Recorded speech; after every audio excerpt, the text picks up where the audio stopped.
Friends చూడండి, road ఇట్లుంది. బొల్లారంలో road,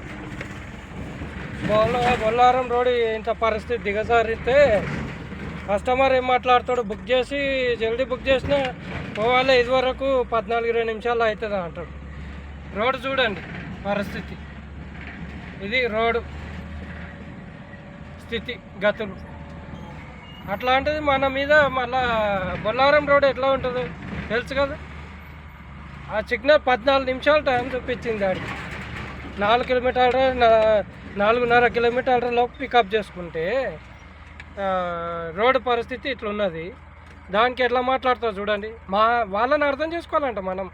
ఇంకా కస్టమర్ ఏ విధంగా అర్థం చేసుకోవాలో మాకు అర్థమవుతలేదు. మరి ఇక ఏం ఫ్లైట్లో పోవాలా లేకపోతే గాలిలో పోవాలా వాహనాలు? రోడ్లు ఇంత దారుణంగా ఉంటే ఎట్లా అర్థం చేసుకోవాలో నాకైతే అర్థమవుతలేదు అబ్బా స్థితి. అసలు కస్టమర్ ఏం కండ్లు మూసుకొని ఉంటాడో మరి నాకు అర్థమవుతలేదు.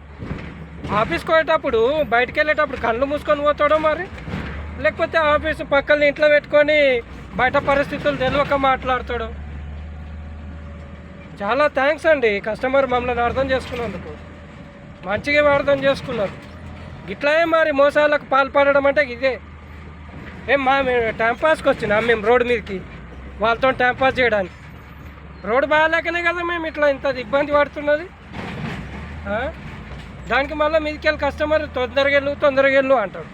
ఇదే అబ్బా కస్టమర్లకు విలువ ఇచ్చేది. విలువ ఇవ్వాలంటే గిట్లా. ఇంత మానసిక వేదన పడుతున్నాం మేము. ఎన్ని అప్పుల బాధల్లో ఉన్నాము, అవి కట్టలేక నానా అవస్థలు పడుతుంటే మీదకి వెళ్ళి వీళ్ళతోని బాధలు మళ్ళీ మీదకి వెళ్ళి